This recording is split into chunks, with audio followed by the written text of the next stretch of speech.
where we delve into thought-provoking debates and discussions. Today we'll explore some critical points from a debate on the integration of Muslims in Europe. Grab your seat as the debate will get juicy.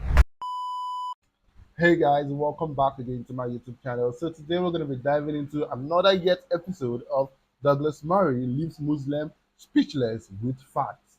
Stick around to the end of the video as we dive into this fact together. Let's go. Where we delve into thought-provoking debates and discussions. Today we'll explore some critical points from a debate on the integration of Muslims in Europe.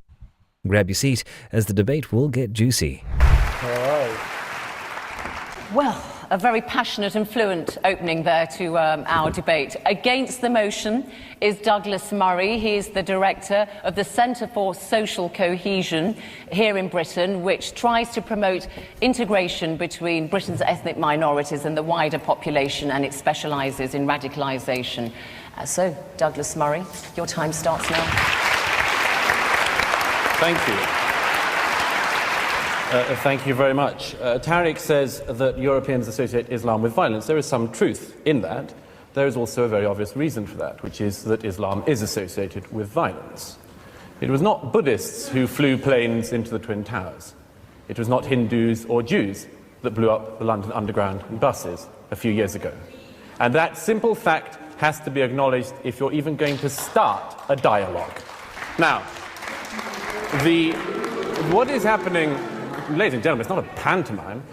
I'd argue that Europe has done not too badly, considering the circumstances. In the middle of the last century, there was an almost negligible Muslim presence in Europe. At the turn of the 21st, in Western Europe alone, there were 15 to 17 million Muslims. That's a very fast migration, ladies and gentlemen, one of the fastest in human history.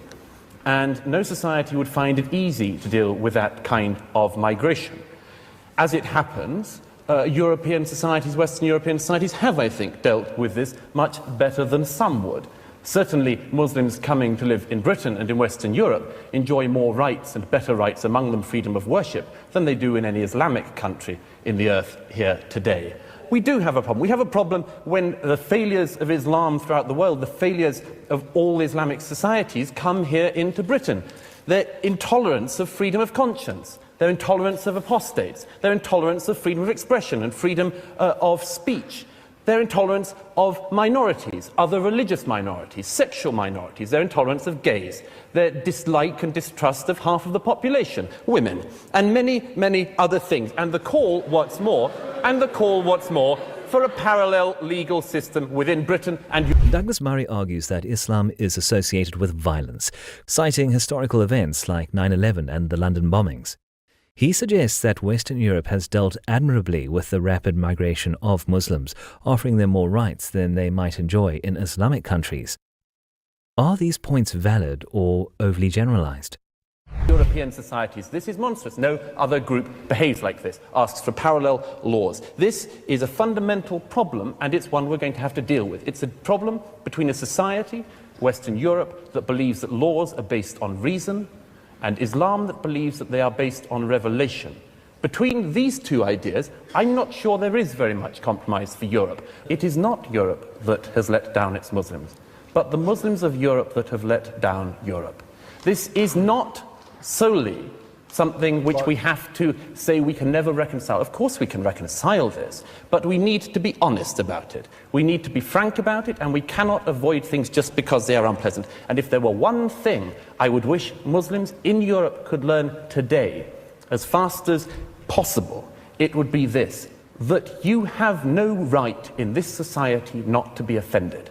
You have no right to say that because you don't like something, you can commit violence, or you would like something to be stopped or censored. You have no right to have more hate laws, or hate crime laws, or hate speech laws, just to defend Islam. You have to realize, the Muslims of Europe have to realize, that a society in which even your deepest feelings can be trodden upon is the only society worth living in. And the sooner we can learn that, the sooner that Islam can learn that within Europe, the better. It is not Europe that has failed its Muslims. It is Islam that has failed Europe. I'd argue Islam has failed its Muslims. Thank you.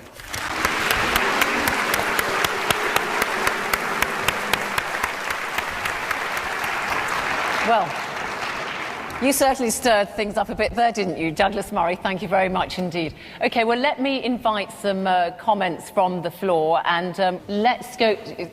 Murray highlights the clash between Western laws based on reason and Islamic laws based on revelation, criticizing the push for parallel legal systems. He emphasizes that in a free society, no one has the right to avoid offense, arguing that Muslims in Europe must accept this principle. Is this a fair assessment of integration challenges? Lady there, yeah. I just had a question to a few questions to Mr. Murray. Are you a STEM professional and are looking to apply for U.S. permanent residency? Then stay tuned. I don't think it's the Muslims of Europe that have failed. The Muslims of Europe that have failed Europe. I think it's exactly the opposite. One of the things you said, it was it was actually a few Muslims, crazy Muslims, I think, who sort of flew the plane into those buildings. But was Hitler a Muslim by any chance? Because I'm not sure that Muslims had anything to do with the Holocaust. Okay. Gentleman there. In 2009, the Centre for Muslim Studies, along with the Gallup poll, interviewed 500 British Muslims. Over 99.5% of those British Muslims found homosexual acts unacceptable. What was interesting is that the government has given concession to Muslims as well as other religious organisations. So it seems to me, in fact, this government here is prepared to give religious organisations, including Muslims, the rights over lots of gay men and women. Okay. Gentleman up there. You talked about how Europe has dealt with this problem, and what you basically have alluded to in the 6 minutes that you had are that Muslims are a problem. And you're from the organisation called the Centre for Social Cohesion, and it's worrying that to have you talk about these things in this manner. What you are basically alluding to is that Muslims are external to Europe, and it's worrying that you see it that way, because then that means there is no chance of there being any solution to any problem, or Muslims being seen as a part of Europe and being seen as European citizens. Thank you. Gentleman there. I just want to pick up something that Douglas Murray said. I'd like to ask you, when you talk about the Muslims that are the problem, which Muslims are you talking about? Because you keep slipping in your language to focus on the radicals, the extremists. Okay, Maybe that's because that's what you're interested in. But there's another whole set of Muslims out there who are not like that. OK, just a quick clutch there. It is sufficient to point out that Europe is not failing its Muslims, that this debate is taking place tonight and is being televised by the BBC World Service, that Tariq Ramadan holds a chair at Oxford University. I put it to you because of these very facts, that you are being welcomed, that you are being integrated, that you are being respected. You are not a problem. Okay. A member of the audience challenges Murray, suggesting that Europe's treatment of Muslims is the real issue. They argue that Murray's stance implies Muslims are outsiders in Europe, which hinders integration. How can these differing perspectives on inclusion be reconciled? Douglas Murray, Director of the Centre for Social Cohesion, a think tank which studies radicalisation and extremism in Britain. Your closing statements. Thank you. Well, first of all, just to pick up on a couple of people, particularly women, who've said about the terrific things that Islam gives women in terms of rights. The first thing is, yes, in 7th century Arabia, some of this was progressive. In 21st century Britain, it is not. And you have to make that fundamental admission that the Quran is not a document for women's rights in Europe in 2010. It is not. Secondly, why is it that only Islamic societies and mosques in this country are places which teach and preach hatred of other minorities? Every single week in this country,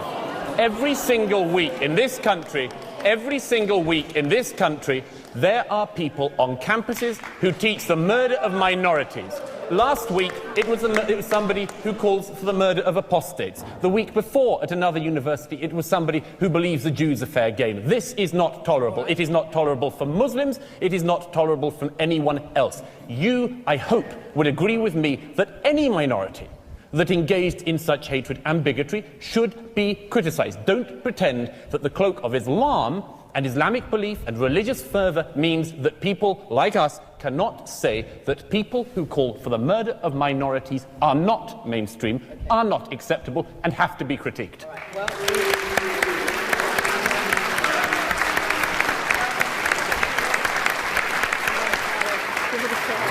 So, Tariq Ramadan, Professor of Contemporary Islamic Studies at Oxford University, final word goes to you, your closing statement, incorporating some of the points raised by our audience. Thank you for that, and welcome to social cohesion.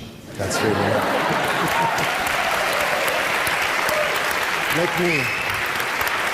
So I would say here that when we look at what is happening now, I am saying yes, now Europe. In his closing statement, Murray condemns the teaching of hatred in some Islamic societies and mosques in Britain. He asserts that such intolerance is unacceptable and should be criticized regardless of religious context. Can such strong critiques foster better social cohesion? Thank you for joining us in exploring these contentious yet crucial topics. Be sure to like, subscribe, and share your thoughts in the comments below. Stay tuned for more insightful debates on the Douglas Murray channel. All right, this is a hard pill to actually swallow right now. And in most cases, people don't really like hearing the truth. They prefer to live in a wobble of fantasies and, have it a one-sided opinion. But like Douglas Murray will say, any society that does not accept critics, that you can't be offended, there will be no unity, there will be no integration in that state or country. The truth is this, right? First of all, it baffles me to a certain degree that, when Douglas Murray mentioned about the incident in which has been associated with Islam, that the first person that stood up there, the first instance she could actually come up with is Adolf Hitler. That what about him? He was not a Muslim. And then because the thing is this, if you go through my channel, you see that I have actually gone through all these historical facts. And if you know me all too well, you know that I condemn it. I condemn it. The truth is this, right? When I did my last video about Douglas Murray, I decided to go and do a little bit of research. And the honest truth is this, right?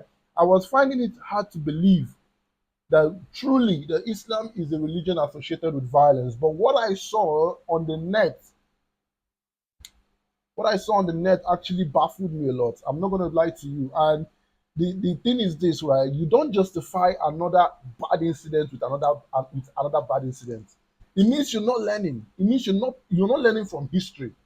For you to actually compare Adolf Hitler war with the crash of the Twin Tower and the London Underground, you are making a reference to both. It means you're not learning. It means you're not learning. This is what I'm talking about in my last video.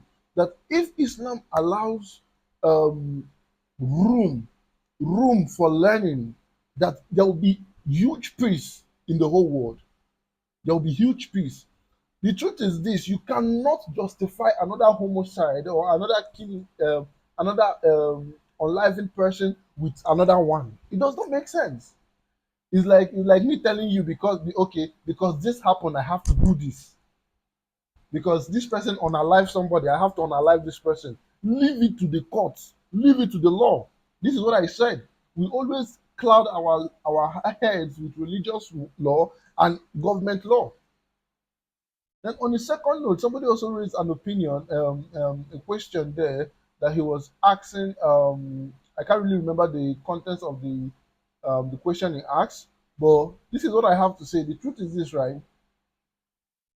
If you go online right now, I'm not just talking about my own opinion, because like I said, the last time I did a video about Douglas Murray, I was half-baked. I didn't have my facts right. And if most of you know from my last video, you know that I have Muslim friends who are very nice, who are very tolerant, who are very understanding. But then again, the majority of what Douglas Murray is talking about is what we are seeing in the world. That is those extremists. Someone said, why would they classify the whole Islam community as those being extremists and everything like that? Now, the truth is they shouldn't. Yes. Where the truth is, let's talk about it. They shouldn't categorize all of them as the same. Because I have friends who are Muslims and they don't come off as the way I am seeing online that these extremists are. So they shouldn't categorize them as the same. But then again, there was a comment that captured my eye in my comment section in my last video. Someone said this, right? He said that those ones I think that they are tolerant are actually not. I'm going to ask this question. So if anyone has the answer, please tell me in my comment section. He said those ones that are actually tolerant, right? They are not. They are just how the way he put it. I can't really remember the context of the comment, but I can remember this the summarization of it. He said that if they are given an option to choose between me and um, the command of their religion, that they will betray me in an instant. That was the comment the person said when I was talking about my Muslim friends. And I really found that a hard pill to swallow. But when I went online and I'm seeing so many of these violence being justified that it is the direction of the Quran and everything, and I'm like, it's not supposed to be so. So is it that they have two different Quran that they are reading from? Because if they don't, which means what the person said in the comment section might actually be true. That if it comes down, if shift comes down to shove, that I will get the end of the other stick. It is not supposed to be so. There should be room to grow. There should be room to explore. You understand? There should be room to actually, be better. See, the truth is this, right? If like I used to say, if you watch my videos, you know that I honestly condemn the unliving of any kind of human being, regardless of the situation. I'm being frank with you. I don't support it in any way. I don't support it in any way. So me saying that some of you are justifying this in the guises of religion, it makes me want to bath. I'm serious. Like, how can we sit down? I got furious, honestly speaking. I got furious when that lady was kind of like comparing Adolf Hitler with the 9/11 and the London Underground. So you're saying because, okay, Adolf Hitler was not a Muslim, it means that, okay, come on. You should be tackling the issue why these people are doing this. Because I feel like if the tolerant Muslims are actually talking and actually speaking about the fact of these extremists and how far they are going, do you know I believe that most of them would actually start seeing the truth and they will become more tolerant. How can we live in a society and then there is a set of group that refuses to accept and tolerate each other? This is funny. This is funny for me in a way that, okay, like what Adolf Hitler, sorry, I said Adolf Hitler, sorry, forgive me for that. What Douglas Murray said, he said, when you're in the Islamic country, right? So many of this right that you guys are enjoying in Europe, you guys are not enjoying it in your country. So I don't understand what you people are coming on this live TV and be defending, saying it's not Adolf Hitler. This, come on, guys, come on. That's not fair. That's not fair. Let's call a spade a spade. Honestly, like I won't lie. The last time I was speaking here, I was kind of like, I didn't really, I was kind of judging the whole thing based on the friends and the people I have actually been around, how we've hanged out and all that stuff. But hearing this, honestly, it makes me sick to my core that there are sets of Muslims that actually sit down in the mosques and are teaching violence. Hearing this makes me sick to my core. And the fact that so many Muslims are not tackling this issue is a really big concern for me, which means that there is a pretend in somewhere. There is a pretending aspect somewhere. Let's stop tackling the non-issues that are affect and tackle the main thing, the main source. The main source. The truth is this, right? We all know this. If it was a Christian that actually bombed the Eiffel Tower, we will all criticize him. I know I will criticize him. I know I will criticize him. I know I will talk against that because that is not what my religion preaches. And I'm not doing that based on my religion. I'm doing that based on human consciousness. I'm doing that based on my intellectual understanding of people's emotional state and the kind of loss they will experience losing their loved one in such tragedy. That is why I will speak against it, because morally it is wrong. Not because my religion says it is wrong or because my religion says it is right. I'm speaking against it because morally I feel it is wrong. And until we start thinking in a moral aspect, I think that this debate is a debate that will never be resolved anytime soon. Until we put religion aside and think as human beings, first of all. Do you know that there are things that, okay, if somebody tell you to do, morally you will look at it and be like, no, I can't do this. This is not right. In the eyes of man and in the eyes of God, in my own eyes, the most important thing is, do you feel this is right? How do you know if you feel it is right? Because some people will be like, yeah, I feel it's right, so that means it's right. No. How you will know if it is right is if that same thing is done to you, would you be happy?